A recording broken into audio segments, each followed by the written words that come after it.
Alright, nasa Quezon Province na ako guys.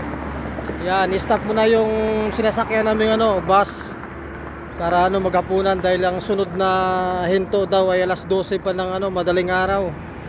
Kaya pinapakain na kami ng hapunan ng driver.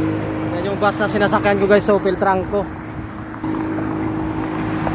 Yan guys, so Piltrangco, dito kami humihinto dito sa may kantin na napakasarap ng sabaw nila.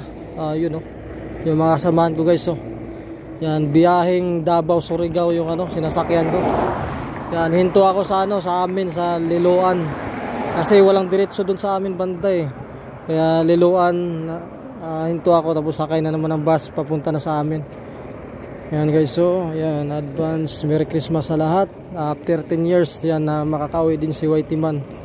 Ganda ng lugar dito guys. So napaka-presko guys. Yan napaka-presko ng paligid. Ganda ng panahon dito guys. Ngayon, alas 5 ng hapon.